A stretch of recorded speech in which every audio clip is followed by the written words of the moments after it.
Hi friends, ನಮಸ್ತೆ. ಎಲ್ಲರೂ ಹೇಗಿದ್ದೀರಾ? ತುಂಬ ಚೆನ್ನಾಗಿದ್ದೀರಾ ಅನ್ಕೋತೀನಿ. ಅಶ್ವಿನಿ ಫಾರ್ಮರ್ ಲೈಫ್ ಚಾನಲ್ಗೆ ಸ್ವಾಗತ.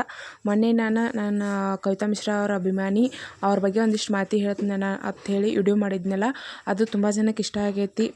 ಹಂಗೆ ಅವ್ರು ಏನೇನು ಬೆಳೆದಾರ ಹೇಳಕ್ಕ ಅಂಥೇಳಿ ತುಂಬ ಜನ ಹೇಳಿದ್ರು. ಸೊ ಹಾಗಾಗಿ ಇವತ್ತು ಅವ್ರು ಏನೇನು ಬೆಳೆದಾರಂತ ಹೇಳಕ್ಕೆ ಬಂದೇನಿ. ಬರ್ರಿ ಏನೇನು ಬೆಳೆದಾರು, ಎಷ್ಟೆಷ್ಟು ಬೆಳೆದಾರ ಅಂತೇಳಿ ನಿಮ್ಗೆ ಇವತ್ತೆಲ್ಲ ನಾನು ಹೇಳ್ತೀನಿ. ಫಸ್ಟಿಗೆ ಅವರು ಗಿಡಗಳನ್ನ ತುಂಬ ಬೆಳೆದಾರ. ಅದರಲ್ಲಿ ಸೀತಾಫಲ 600 ಗಿಡಗಳನ್ನ ಬೆಳೆದಾರ ಅವರು. ಆಮೇಲೆ ಮಾವು ಸುಮಾರು 1,000 ಗಿಡಗಳನ್ನ ಬೆಳೆದಾರ. ಆಮೇಲೆ ನೆಲ್ಲಿಕಾಯಿ, ಇದು ಬೆಟ್ಟದ ನೆಲ್ಲಿಕಾಯಿ ಆಗಿರ್ತೈತಿ. ಇದು 100 ಗಿಡಗಳನ್ನ ಬೆಳೆದಾರ. ಆಮೇಲೆ ಇವು ನೆರಳೆಕಾಯಿ, ಇವು ನೆರಳೆ ಹಣ್ಣನ್ನು 300 ಗಿಡಗಳನ್ನ ಹಚ್ಚಾರ. ಆಮೇಲೆ ಹುಣಸೆ ಹಣ್ಣಿದು, ಇದು 100 ಗಿಡಗಳನ್ನ ಹಚ್ಚಾರ. ಆಮೇಲೆ ಇದು ಸ್ವಾಗಾನಿ ಗಿಡ, ಇದು ಕೂಡ 800 ಗಿಡಗಳನ್ನ ಹಚ್ಚಾರ ಅವರು. ಆಮೇಲೆ ತೆಂಗುನು ಕೂಡ 100 ಗಿಡ ಮರಗಳನ್ನ ಹಚ್ಚಾರ ಅವರು.